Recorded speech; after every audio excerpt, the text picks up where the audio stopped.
Throwback paint schemes, old school racing, tire fall off, and a thrilling battle for the win.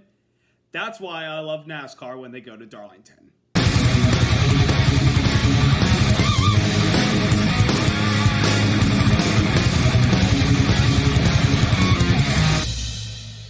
Hey there, race fans. It's Race Day Top 5 with me, Frank 5.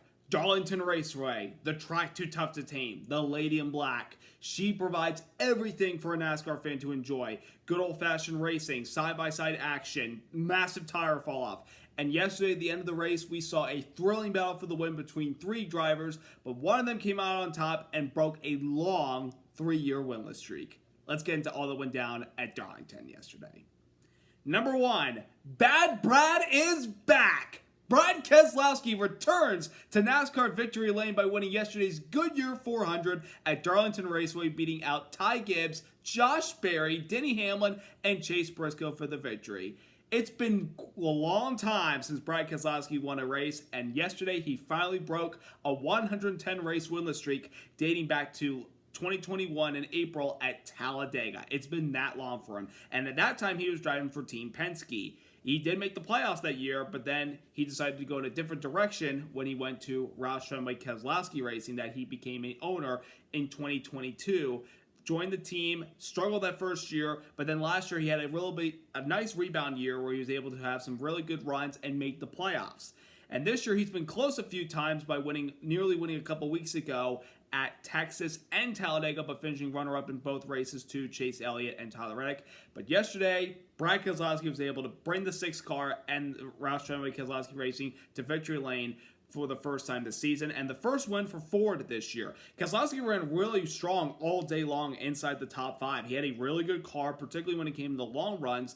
In the end of the race, he was in a thrilling battle all race with Tyler Reddick for the very end of the race yesterday. At the very end, he was racing side by side with him for about 3-4 consecutive laps. They just could not seem to shake each other racing for the lead. And then it all changed when Chris Buescher went 3 wide on the apron of the racetrack all the way down there where there's a lot of dust and overhauled both of them. Keselowski looked like lost another opportunity to try to win a race, but he was able to stay within about a second to the top 2 in front of him. And when the top 2 got into that moment with 10 laps to go through turns 3 and 4, Keselowski took advantage of it and was able to take the lead away from them. He had to manage his tires and manage the car a little bit at the very end of the race because Ty Gibbs was beginning to close in on him. But at the end of the day, Brad Keselowski gets the victory lane. It's the first win, as I mentioned, for Ford this season, and among all the 3 series of NASCAR, they hadn't won in Cup, Xfinity, or Trucks until yesterday with Brad Keselowski. They've been close a few times, but yesterday they were finally able to bring the new Dark Horse Mustang to victory lane. It's good to see Brad Keselowski back in victory lane as well. And it's the first one as well for the 6th car at the Roush Fenway Keselowski Racing stable since 2011. And that was with David Reagan driving the car, and that was at Daytona, the night race, and he had the UPS colors. And Bad Brad yesterday was able to get the 6th car back to victory lane and bring back the American flag celebration. I always enjoyed it when Brad Keselowski a couple years ago, when he was winning races, celebrate with the fans with waving the American flag, symbolizing his patriotism and how much he loves the country and what, America is to the whole racing community in general. It was just a really wholesome moment. Again, to have his 2 little girls there celebrating with him. Of course, they got to be with their mom yesterday. It was Mother's Day for all the mothers out there. Happy Mother's Day to you guys. But having Brad bring his 2 little girls and putting them in the car seat and driving them to victory lane to celebrate is a pretty awesome moment for him. And Brad Keselowski is really one of the good guys. I know over the last couple of years, Brad Keselowski, has had some of his haters, considering some of the stuff he had when he was with Penske from 2014 to 2017. A lot of people kind of didn't really like him at the time, but I think over the last couple of years he's gained a little bit more respect from some of the fans and a little bit more love. Kind of like Jeff Gordon when he was driving the years when Dale Earnhardt was still at the top of his game. Everybody hated when Gordon was winning those races and those championships, but everybody learned to respect him and love him at the very end of his career. And Brad Keselowski, again, he's 40 years old, and how much longer does he have left in the Cup Series? I would probably say maybe another 3-4 years behind the wheel, but yesterday showed he could still get the job done, and now he's officially in the playoffs 2 years in a row as a owner/driver, and he's, by the way, the first owner driver to win with his own team that he drives for since Tony Stewart in 2016 at Sonoma. That's another interesting stat. But just so good to have Bad Brad and Matt McCall in victory lane together. And I think that the dark horse to be part of this championship conversation when we get to the playoffs in September. I mean, Brad Keselowski, of course, is a former Cup champion and a former Xfinity champion. He knows how to win a title. It would not shock me if he could be part of the conversation at the end of the season because of his experience and how much he's elevated the team year after year after year since he joined this team at Roush Fenway Keselowski Racing. They've gotten better and better. And it's just so good to see him win yesterday's race. So congratulations to Brad Keselowski and the 6 team. Number 2, Buescher versus Reddick. Of course, what set up Keselowski's win yesterday? The top 2 coming together with 10 laps to go. Before we get into that, let's dive into each driver's race. Starting with Tyler Reddick, who started the day on the pole in the Tim Richmond throwback, and he had the dominant car. That car was just a rocket ship yesterday. So good out front when he had the clean air, and his pit crew was rock solid yesterday. There was one minor hiccup early on in the race, but aside from that, the pit crew was rock solid all day long on pit road, on the caution pit stops, and under green flag conditions. They just had really good stops, and of course, when it was a race off of pit road and they're in a caution flag, the 45 team got Reddick out front every single pit stop under yellow because of the first pit stall. When you have that first pit box at the end of pit road at Darlington, it pays dividends, and it certainly did yesterday for Tyler Reddick and the 45 team. It kept them their track position and stayed up front all day, and it was the most laps that 2311 Racing has ever led in a Cup Series event. So another impressive stat by Tyler Reddick. Then we go to Chris Buescher, who, of course, was coming off the runner-up finish last week at Kansas, coming oh so close, losing by 1/1000th of a second to Kyle Larson. But yesterday, he, like his teammate Brad Keselowski, had a very good race car, running up in the top 5, top 10. There was a brief moment where I thought his day could be over because off of turn 2 early in stage 2, there was an incident with Ryan Blaney, Martin Truex Jr., where they got together, and Buescher ran to the back of Truex pretty hard, and it kind of raised the right front of the nose up a little bit. I thought, aerodynamic disadvantage of this track. I thought he was probably done for the day, but no, that car stayed up front and it still had really good speed. I mean, that's a true testament to the composite body of these cars. Sometimes they take their legs and it hurts them, but sometimes they may take a hit and, it bounces back up, and he kept going, and he had a really good race car. As I mentioned, he made the 3-wide pass to the inside of Keselowski and Reddick when they're racing side by side for the lead on the front stretch with about under 30 laps to go in the race. It looked like Chris Buescher was going to be able to make up for the one that got away last week. Well, with about 10 laps to go, Tyler Reddick kept gaining and gaining and gaining on Buescher at the very end of that down the back straightaway the past couple laps, and then going off into turn 3, Reddick goes to try to make a pass on the inside where there's not a lot of banking and you may not get a good exit. And he proceeded to slide up the track just a little bit as he was trying to get back some of his momentum, but he slid up too much and he went right up into the side of Chris Buescher, knocking them both in the outside wall and cutting down both of their tires. They had to both come down pit road, and unfortunately, instead of competing for the win and maybe either one of them going to victory lane, Buescher finished 30th and Tyler Reddick finished in 32nd. And Chris Buescher was not happy with Reddick and how he raced him at the very end. Right after he climbed out of the car, he went over to confront him. There was a little bit of a shove going, "What is your problem? What was that? What is the matter with you?" But Tyler Reddick calmly explained what happened and apologized to Chris Buescher. He said, "I carried it too deep into the corner.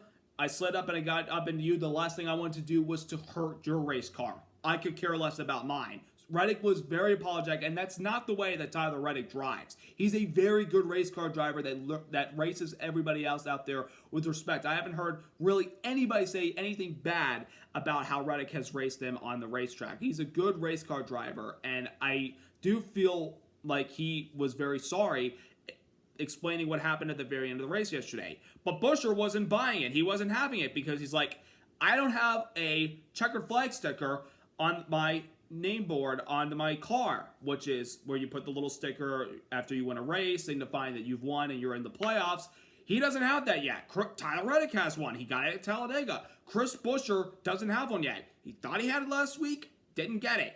Thought he had it yesterday, and then that happened with 10 to go. So I understand his frustration. But again, I don't think Reddick meant to do that on purpose. He was apologetic, said, "I got him too deep, it was my mistake, and I slid up the track and I hurt your car, and that's the last thing I wanted to do." I do generally think that Reddick was very. I do really believe what Tyler Reddick said yesterday that he did not mean to get into Chris Buescher. But is that going to flow over for Chris Buescher? Probably not. Until he maybe wins a race, then that'll probably blow over. But for right now, Buescher's still not happy about what transpired at the end of that race yesterday. Instead of both of them being in victory, either one of them being in victory lane, both of them ended up with finishes outside the top 20 in 30th and 32nd. Ouch. Tough luck for both drivers at the very end of that race yesterday, but it did set up a relatively entertaining finish. Number 3, solid results for Gibbs and Berry. Nice performances by those two young men. Kicking it off with Ty Gibbs, who finished in second place, his career best finish in the Cup Series, still looking for that first career win. He ran up front all day yesterday and had one of the best cars in Stage 1 and looked like he was going to win that stage, but I think he kind of used the tires a little bit too much at the very end, and that allowed Kyle Larson, who was so strong in the long runs yesterday, to pass by Gibbs and take the stage win from him. Now, Gibbs stayed within the 5th to 6th place range the rest of the race yesterday, was never really a contending factor for the victory until the top 2 tangled late in the race and Keselowski took the lead.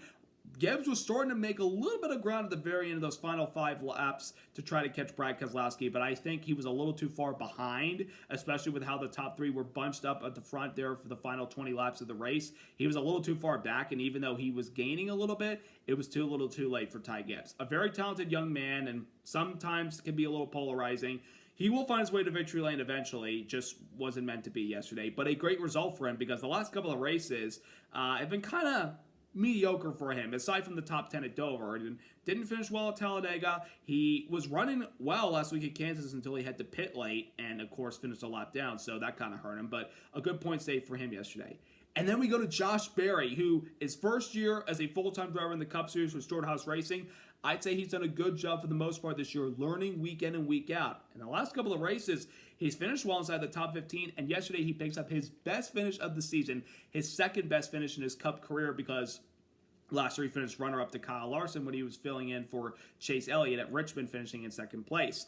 But yesterday, he started 33rd, deep in the pack, and on a track where it's sometimes tough to pass, he was able to make the most of it yesterday. He came from 33rd and got inside the top 25 by the end of Stage 1. Then he reached the top 15 by the end of Stage 2. And by the time we got to the final stage, lo and behold, there's the number 4 car running inside the top 10. And eventually he found himself inside the top 5. And of course, the rest is history with the 3rd place finish yesterday. Love the tribute scheme to Rodney Childers' modified racing days. That car was a really nice paint scheme yesterday. And Berry's just a couple of positions from getting into the top 20 in point standings after that result yesterday. Again, he's done a really good job in what was supposed to be a rebuild year for Storehouse Racing. A lot of their guys have had some good runs as of late. Of course, Noah Gregson's been on a tear. Chase Briscoe had a nice top 5 finish yesterday. And, of course, now Josh Berry. These Storehouse guys are starting to get their act together and starting to outperform expectations from what we had for all of them basically this year. 3 out of the 4 are doing a really good job. So, tip my cap to Josh Berry and a really good result. The more races he gets comfortable in this car and the better results he gets, the further we're going to see him up towards the front, and pretty soon, he could win a race. I think he definitely has the talent to do that. It's just a matter of putting it all together. But really good results yesterday for both Gibbs and Berry. Number 4, former champs run into problems. Yesterday was a tough day for some of our former champions in the Cup Series, particularly Ryan Blaney and Kyle Larson. Starting with Ryan Blaney, of course, a track in the past where he has not performed well at. It's been another Achilles heel for him as far as a track that he normally doesn't perform well, like Richmond in the past. But yesterday, in the early part of the race, Ryan Blaney seemed to have a really, really good race car. Now, he stayed out longer in the first stint of Stage 1 versus everybody else who pitted earlier. He stayed out longer, hoping to gain a little bit extra track position at the very end of the stage once he made his pit stop. And lo and behold, that happened. He got inside the top 10 and scored some stage points. At the start of Stage 2, he started creeping further and further inside the top 6. But off of turn 2, on the restarts, they were running 3 wide on the outside of William Byron and Martin Truex Jr. And what happened? Byron was on the inside. Truex had to get out of the throttle a little bit, but unfortunately it was too little too late, and he clipped the 12 car, and the 12 went right up into the outside wall, thus breaking the right rear toe link and taking him out of the race. He finished dead last. Now, he was not really happy with William Byron because he said it was Byron's fault because it was a little too early to be running 3 wide in turn 2. I will say that. Blaney showed his displeasure by going back on the track, even though he exceeded the damage clock. He wanted to go out there and send one final message to Byron about how he felt about what happened. But he was not happy with William Byron with what happened out of the track yesterday because it cost Blaney a potential chance at a good result yesterday, and unfortunately he ended up finishing dead last. Then we go to Kyle Larson, who yesterday had the throwback paint scheme of the week, sporting the 1996 Terry Labonte championship-winning paint scheme with the Kellogg's Cornflake look. That car, we've been waiting for that paint scheme for a long time when it comes to throwback weekend, and we got to see that car on the track yesterday. And early on in the race, Kyle Larson looked like he had one of the best cars. He got the stage win, but he got a little further behind in stage 2, stayed within inside the top 10, but even when he was getting into the top 5 in the final stage, he had a couple contact with rubs with the wall, of course, Darlington stripes, and that kind of hurt the handling of his race car. And after the green flag pit stop cycle was completed, going into turn 3, Kyle Larson lost a left rear tire and went around and into the outside wall, taking that number 5 out of the race. Just a week ago, from the highest of highs to winning in that closest finish of NASCAR at Kansas, to the lowest of lows to crashing out yesterday after having a relatively good race car. It definitely sucks because a lot of us really want to see that Terry Labonte paint scheme in victory lane, or at least with a solid result.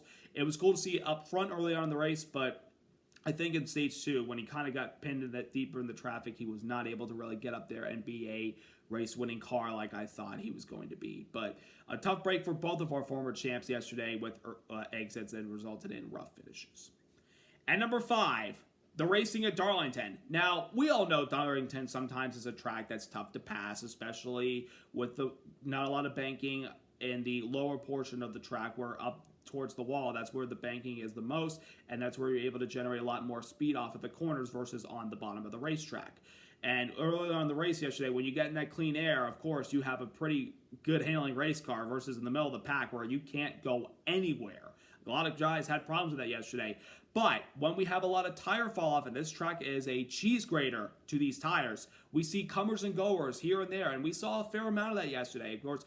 Of course, you had some of the main guys stay up front, like Reddick, Keselowski, the winner, Buescher, Larson and Byron at times, and Denny Hamlin as well, and Gibbs. You even saw a couple guys service from the back up towards the front of the field. Like you saw Josh Berry, saw Joey Logano until he had a speeding penalty. You had Chase Briscoe. You had Noah Gragson who started dead last and got a top 15. But, of course, other guys that started deep in the field kind of had a tough time getting up there, as I said, because it's tough to pass in their cars or handling well. Like a couple of our stars, like Chase Elliott and Christopher Bell. They couldn't do much yesterday considering where they started, but both of them were able to manage that and get some solid top 15 results in spite of how they were performing for a lot of yesterday. But even as old as abrasive as this racetrack can be, when we have that tire fall off and see comers and goers, there is a good amount of passing in some side-by-side battles, which is fun. And of course, the battle for the win at the very end of that race yesterday, I think was the cherry on top to a good race at Darlington. With the battle with those 3 cars, the 2 RFK cars versus Tyler Reddick, it was so much fun to watch, and having Buescher go 3 wide on the apron of the racetrack on the front stretch and taking the lead just before they got into turn 1 was an impressive move. I mean, that was like one of the moves of the year. I mean, I wouldn't say it was the move because of what happened last week in the photo finish at Kansas, and of course the photo finish we had earlier in the year at Atlanta. But yesterday was still a very impressive move to take the lead on the apron of the racetrack where there's a lot of dust down there and take the lead going into 1. And then, of course, the side-by-side battle for the lead before that move happened. And, of course, the incident 10 laps to go that changed the outcome of the entire race in general. I mean, that's why Darlington is so much fun. Obviously, it's fun when you watch on television, but I bet it's a lot more fun there in person. It's definitely a track I want to get to down the road. I don't care if it's for the 400-mile event in the spring. I don't care if it's for the Southern 500 in September. I really want to go to Darlington one day, and this track is must-see. It's just a lot of fun, and that's why it's still one of the most historic and important racetracks that we go to on the NASCAR schedule. And real quickly, I'd like to give a quick shout-out to, obviously, Kyle Larson ran the throwback paint scheme honoring Terry Labonte. Texas Terry joined the Fox broadcast booth for all of Stage 2 yesterday to reminisce about his experience with NASCAR, his experience with the track at Darlington. Of course, this was the track where he got his final career Cup win in the Southern 500 in 2003, which was a very popular win back then. It, of course, was supposedly the final Southern 500 for Labor Day weekend, but then we brought it back 12 years later in 2015. But Terry had some good laughs talking with Mike Joy, Clint Boyer, and Kevin Harvick yesterday, explained how back then drivers didn't want to wear those cool suits because they didn't have the technology and because back then it was too much to wear and too hot, to be honest with you. I mean, he's not wrong, but, you know, he doesn't talk too much. Obviously, Texas Terry, he let his racing on the track do the talking itself. But he's also one of the most underrated but very successful drivers of our sport. Of course, he's a NASCAR Hall of Famer, a two-time Cup champion, and having him talk about that paint scheme yesterday and what it meant to him in '96 winning that championship and what he's meant to the sport in general. Really fun to hear Texas Terry give his take on the racing yesterday and Kyle Larson's scheme and what Darlington means to NASCAR in general. So good to have Texas Terry in front of the camera and talk to the fans. Now we're off to do some all-star racing. Next week we are headed to North Wilkesboro, the second year that we're going to this fabled track for some all-star racing. A little bit of a different look to the track. We recently repainted this off-season. We're bringing a couple of different sets of tires, optional tires to try to, this is kind of a trial test right here to determine which tire could really help improve the racing on the short tracks. And of course, this is a short track. So if we have some good battles on the racetrack this upcoming Sunday at North Wilkesboro, even though it's a race for money, no points on the line, if we have some good racing with this tire compound in the short track package, then it might be something we can use going forward for when we go to Martinsville and go to Richmond. And obviously, the Bristol race, I think, was a happy accident, but a good accident nonetheless to see that amazing racing and all the tire fall off. We like to see some good battles and side-by-side action on the short tracks when we get back to the rest of them in the second date later this year. And, of course, Iowa's coming up. So I'm looking forward to see what North Wilkesboro brings to these drivers. Of course, you've got the Open early on, early Sunday evening to determine which drivers will join the 17 guys in the All-Star race. Of course, if you've won a race last year, you've won a race this year, you're a former All-Star winner, a former Cup champion, you're already locked into the All-Star race. If you didn't win last year, you didn't win yet this year, you got to get in by winning one of those two segments or hope that the fans have given you enough votes to put you into the All-Star race. So, going to be a lot of fun to see North Wilkesboro next weekend and see what type of racing we're going to have on that short track. Will Kyle Larson duplicate his All-Star win from last year? If he's able to make it, of course, because he's got to do Indy 500 stuff this weekend. He's got to qualify on Saturday. He will not practice and qualify the car because he'll have Kevin Harvick do it, and the plan is for Larson to be there Sunday for the All-Star race. Hopefully, he's not in the Fast 9, but if he is, so be it, and he'll be able to run for the pole for the Indy 500. But will he be able to replicate last year's win if he's able to make it in time? Or will somebody else steal $1 million from him and be a star on All-Star night? We shall see. So I hope you all had a wonderful week, and I hope you all had to all the moms out there, I hope you all had a lovely Mother's Day yesterday. And to my mom, I love you so much, Mommy. So in the meantime, thank you for watching. Subscribe, like, and congrats once again to Brad Keselowski and the 6 team on winning at Darlington yesterday. Have a great week, everybody. Let's go racing!